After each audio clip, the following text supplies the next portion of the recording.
বাগেরহাট এলাকায় বেশ কিছুদিন ধরেই গরু চুরির প্রবণতা বেড়েছে।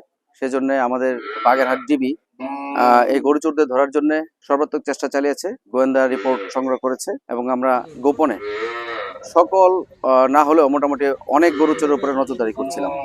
সিন্ডিকেট অনেকগুলো আছে, এর মধ্যে একটা সিন্ডিকেটকে আমরা আইনের আওতায় আনতে সমর্থ হয়েছি এবং এটা আন্তঃজেলা গরু চোর সিন্ডিকেট। আপনারা দেখেছেন যে এখানে 2 জন আসামি বাগেরহাটের, 1 জন আসামি খুলনার। আমরা তাদের অন্যান্য যারা আসামি আছে তাদেরকেও আমরা নজরে রেখেছি। আশা করি যে কয়েকটি সিন্ডিকেট আছে এখানে, আমরা সেই সিন্ডিকেটগুলোকে আইনের আওতায় আনতে সমর্থ হব এবং আমরা গোপনে সকল না হলেও মোটামুটি অনেক গরু চোরের উপরে নজরদারি করছিলাম।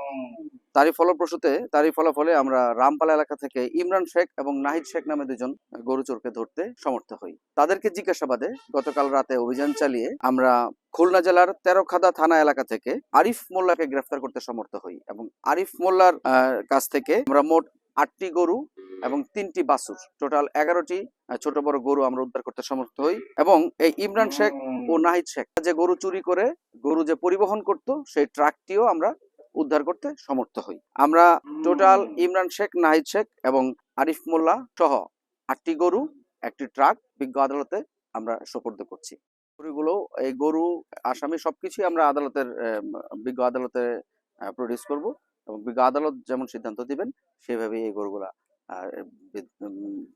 সম্পর্কে সে ব্যবস্থা নেওয়া হবে। আমরা জানতে চাই যে আসলে এর সিন্ডিকেট যারা আছে দীর্ঘদিন ধরে যে নিরপেক্ষ, সত্য প্রকাশে আপোষহীন।